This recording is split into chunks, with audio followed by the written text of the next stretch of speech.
Sering merasa haus, sering buang air kecil saat malam hari, masa otot tubuh berkurang, lemas, dan luka sulit sembuh.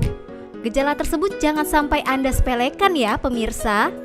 Bisa jadi Anda menderita diabetes mellitus.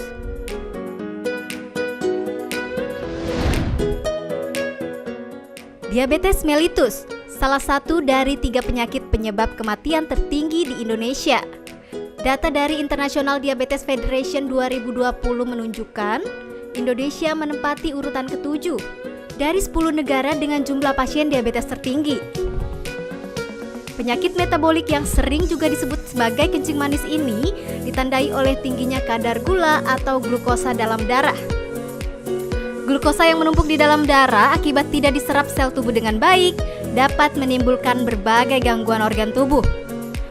Terdapat sekitar 18 juta orang terdiagnosa diabetes di tanah air pada 2020. Prevalensi kasus ini meningkat sekitar 6,2% dibanding tahun 2019.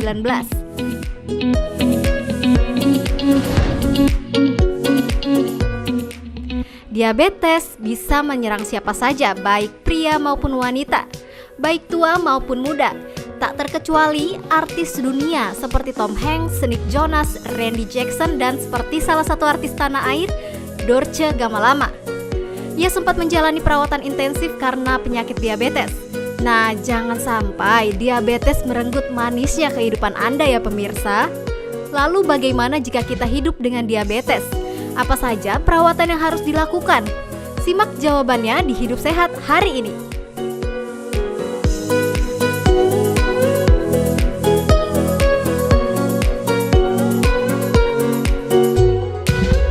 Selamat pagi Indonesia, selamat datang di talkshow kesehatan nomor 1 di Indonesia, yaitu Hidup Sehat bersama saya Dr. Ekles. Tadi kita udah melihat tayangan mengenai makanan yang manis-manis, tapi kadang-kadang hasilnya tidak manis.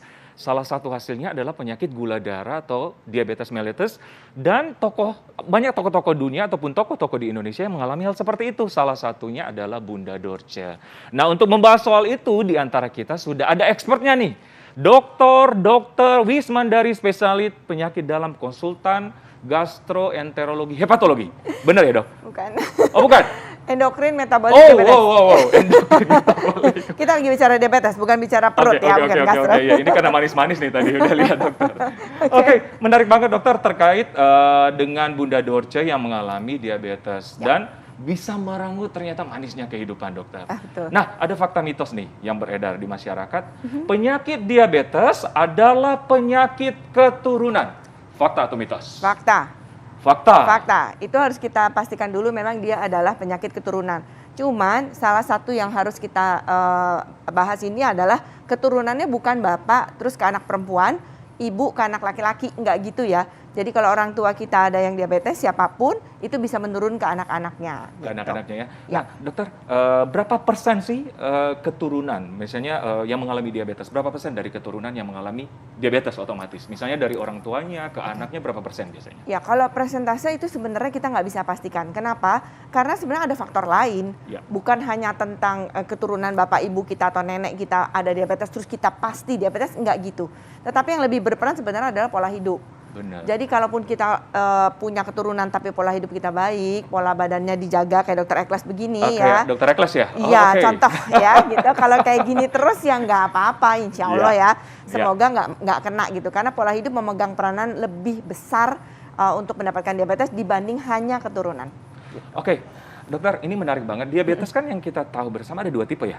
Tipe 1 yang berkaitan dengan keturunan ya, otomatis. Atau tipe 2 yang berkaitan dengan intake makanan. Nah, ini mungkin pemirsa pengen tahu. Tadi kan Bunda Dorce sempat tidak sadarkan diri nih. Ya. Apakah diabetes bisa membuat orang tidak sadar, dokter? Oke, ini ada 2 pertanyaan berarti ya. Ya. Yang pertama, tipenya apa aja? Tipenya apa aja? Ini kayak nggak sabar pengen nanya banyak langsung ya, Ini Dr. karena Ekles yang manis-manis nih, dokter. Oke, jadi kalau kita bicara tipe, sebenarnya tipenya ada 4, Dr. Ekles. Ya. Ada 4, tipe 1, tipe 2, tipe lain, kemudian tipe diabetes gestasional ya. Nah, tipe 1 tuh orangnya nggak punya insulin sama sekali. Ya. Dan itu dari kecil jadinya. Dari kecil, ya. Emang pankreasnya rusak, Ya. sehingga dia tidak menghasilkan insulin, jadi obatnya ya pakai insulin, gitu ya. Disuntik ya, diberi insulin ya. Disuntik dari luar Karena ya. autoimun mungkin dokter ya. Iya, salah satu. sebagian besar memang prosesnya itu sebabnya autoimun. Yang kedua adalah diabetes tipe 2. Nah, tipe 2 ini 80-90% orang-orang di dunia ini diabetesnya tipe yang Tipe ini. 2. Sayangnya tipe ini walaupun sebenarnya bisa dihindari, tapi sekarang ini rasanya agak sulit menghindarinya orang-orang. Kenapa dokter? Itu pada WFH ya, duduk-duduk santai di rumah, makan tinggal pencet-pencet gitu Iya, kan. benar, Kemudian makanan fast food sekarang makin banyak. Jadi memang pola hidup kita dibuat menjadi lebih mudah kena diabetes. Jadi kita harus kuat iman gitu ya. Kalau kita melihat hal-hal yang memang akan mengganggu kesehatan kita, kita jangan sampai ikutan pola itu gitu loh ya. Jadi kita harus tetap pola hidup sehat dan lain-lain sehingga kita bisa tercegah tipe 2. Tipe 2 Kalau ini ya. tipe 1 sekarang nggak bisa dicegah. Kalau tipe 2 sebenarnya bisa, tapi Bisa kok ya? susah mencegahnya ya. Jadi Karena lifestyle tadi dokter lifestyle ya. tadi kita udah ditunjang oleh dari kanan kiri itu Benar, begitu benar. banyak godaan-godaan yang membuat kita hidup tidak sehat gitu ya. Ya. Yang tipe gestasional tadi ya tipe lagi hamil. Kehamilan. Kalau udah hamil selesai dia udah nggak diabetes lagi gitu Ya, ya. karena kehamilan Tapi tadi. ya tapi jangan keburu senang kalau udah sembuh dari diabetesnya pas udah lahir dia masih mungkin terkena diabetes tipe 2 di kemudian hari ya. Oh. Itu agak besar juga persentasenya untuk kena. Jadi harus di kemudian waspada hari. tentunya. Tentu Nah, ya. terkait yang tidak sadar dokter. Ya, nah yang pertanyaan Tapi kedua ya. jangan dijawab Jangan dulu dulu. dokter. Tahan dulu dokter. Pemirsa sesaat lagi tetap di Hidup Sehat. Oke pemirsa masih bersama kami di Hidup Sehat. Masih membahas soal penyakit diabetes yang manis-manis itu. Masih bersama Dokter Wismandari. Dokter, tadi ada yang belum terjawab dan Ya. jangan sampai diabetes itu merenggut manisnya hidup kita. Oke. Setuju dokter ya? Setuju banget. Tadi yang belum terjawab dokter. Apakah diabetes dapat menyebabkan orang sampai tidak sadarkan diri? Ya, jawabannya bisa. Ya, Bisa. jawabannya bisa. Itu justru yang terjadi sama Bu Dorce ya. Dikabarkan saya nggak tahu sih, nggak kenal ya sebenarnya, cuma baca aja. Ya. Katanya sampai nggak sadar. Nah, kalau diabetes bikin nggak sadar tuh ada 2 macam. Oke. Bisa karena gulanya rendah banget, Oke. bisa karena tinggi sekali. Ya, kita nggak tahu pada Bu Dorce yang mana, tetapi kalau misalnya karena tinggi sekali, ya kita bisa tangani sebenarnya. Tapi memang itu bisa keduanya bisa menyebabkan kematian, maaf ya. Jadi bisa nih dalam kondisi berat. Jadi kalau ditanganinya cepat, sebenarnya sih nggak apa-apa Nggak apa-apa gitu ya. ya. Walaupun itu sangat mengancam nyawa ya gitu. Tapi makanya kalau udah nggak sadar, nggak usah dicoba-cobain dijejelin makanan segala macam deh. Udah langsung bawa aja ke rumah sakit. Gitu. Ada yang ditusuk-tusuk jari? Gimana dokter kalau nggak sadar? Mungkin masyarakat pengen tahu kadang-kadang iya. bisa apa ya langsung sadar tuh orangnya. Itu Gimana kayaknya dokter? stroke ya. Kayaknya kalau orang stroke tuh katanya suka ditusuk-tusuk, tapi itu juga ternyata mitos ya. Baik orang stroke itu mitos, apalagi buat saya nggak ada hubungannya. Tusuk Benar. jarum buat ngecek darah Setuju. boleh lah ya. Jadi kalau Setuju. misalnya nggak sadar, cepat ngecek gulanya boleh. Kalau ngecek kan nggak bikin orang tersedak ya. Kalau Benar. makan bikin orang tersedak. Benar. Jadi kalau misalnya nggak sadar, cek cepat-cepat gula darah kalau punya alatnya. Kalau rendah, ya berarti tata laksananya beda. Nyampe di rumah sakit, dok tadi saya cek gulanya 28.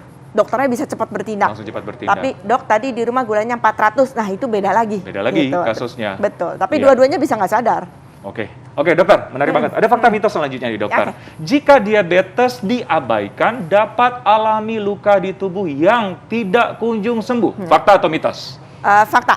Ya, Fakta. fakta. Jadi kalau misalnya gulanya nggak terkontrol dengan baik, dia akan mudah menimbulkan luka yang susah sembuh. Sebenarnya lukanya sih bukan karena dia gulanya tinggi terus jadi timbul luka, sebenarnya nggak gitu juga.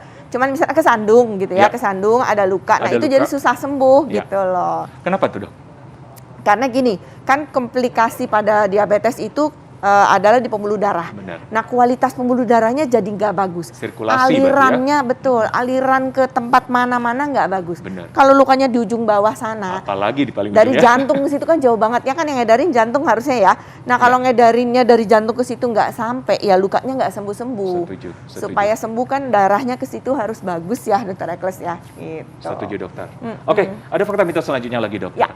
Puasa dapat membantu seseorang atasi gula darah yang meningkat. Fakta atau mitos? Fakta. Tapi tergantung Fakta. puasanya sebenarnya ya. Kalau habis puasa terus buka puasanya agak liar bukanya, ya sama aja bohong gitu ya. Jadi Liar langsung makan malah ya. Iya, langsung wah segala dimakan ya, itu juga gagal berarti Iya. gitu ya. Tapi dengan kita berpuasa secara rutin itu mengontrol nafsu makan kita. Ya. Perut kita jadi terbiasa untuk tidak dijejelin banyak makanan di sepanjang hari.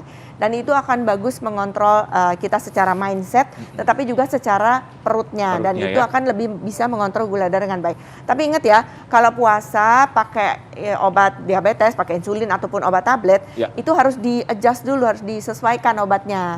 Kan berarti dia nggak makan dari jam 4 pagi sampai jam 6 sore.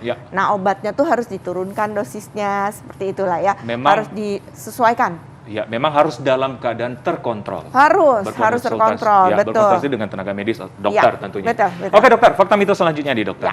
Selain gangguan fungsi jantung, diabetes dapat mengganggu fungsi seksual seseorang dan gangguan ginjal. Fakta atau mitos? Fakta.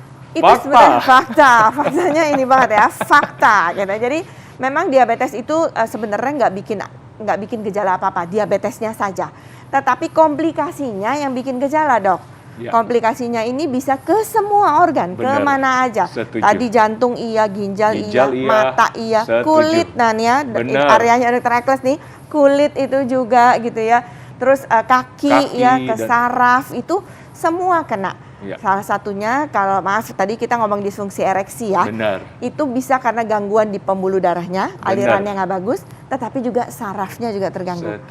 Dua itu mengakibatkan jadinya kejantanannya jadi turun. Memang mengurangi manisnya kehidupan. Betul banget tuh, kata-kata itu pas banget ya. Bener-bener, dan yang mau jantan-jantan ya harus waspada ya. Betul, makanya kontrol bagus. Suka pada menakal, suka pada males kontrol nih. Bener banget. Oke dokter, fakta mitos selanjutnya dokter. Penderita diabetes tipe 2 tidak dianjurkan melakukan olahraga. Itu fakta atau mitos? Itu ngaco banget, itu mitos banget, itu ngaco banget ya. Malah harus olahraga dong. Iya betul, salah satu tata laksana kita pilarnya adalah harus olahraga rutin, teratur, bukan olahraga abal-abal ya, yang cuma seminggu sekali atau 1 bulan sekali, bukan. Olahraga pencitraan ya dok? Bukan, yang cuma olahraga di foto selesai gitu ya, no, nggak gitu. Olahraganya harus minimal 3 kali seminggu. 3 kali seminggu? Ya, setengah jam. Setengah jam? Itu minimal. Berarti 1,5 jam lah ya per minggu ya? Kira-kira itu minimal ya gitu, tapi kalau bisa lebih bagus lagi 150 menit per minggu. Dibagi-bagi deh tuh. Karena olahraga tadi membantu memperlancar sirkulasi tadi dokter ya? Membantu mengontrol kadar gula darah, mengontrol berat badan, mengontrol kadar kolesterolnya, mengontrol hipertensi, itu banyak banget. Wah, banyak banget manfaatnya. Oke dokter, terakhir nih tipsnya mewaspadai diabetes yang tidak selalu bergejala. Karena kadang disebutkan penyakit diabetes silent killer ya? Ya, betul. Tipsnya gimana dokter? Tipsnya kenali faktor resikonya. Karena kan tadi nggak bergejala, jadi paling tidak kita tahu kita mungkin nggak diabetes. Nah, cara taunya adalah dengan mengenali faktor resiko. Ya, faktor resiko itu salah satunya umur. Umur 45 ke atas itu udah resiko. Jadi ini maksudnya kalau ada faktor resiko langsung ngecek gitu ya. Jadi walaupun nggak ada gejala, tapi ada faktor resiko umurnya 45 ke atas, ada gemuk, ada hipertensi, ada kolesterol, pernah lahir 4 kilo anaknya maksudnya ya. Kemudian ada orang tua atau kakak adik yang diabetes ya. Nah itu kalau ada kondisi seperti itu, walaupun gak ada gejala apa-apa, cek paling tidak 1 tahun sekali. Tapi begitu ada gejala, ya lebih sering tentu. Oke. Jadi harus rutin check up juga ya, setuju ya? Dan mengenali tanda-tanda diri dan mengenali faktor-faktor pencetus ya yang mengakibatkan diabetes tadi.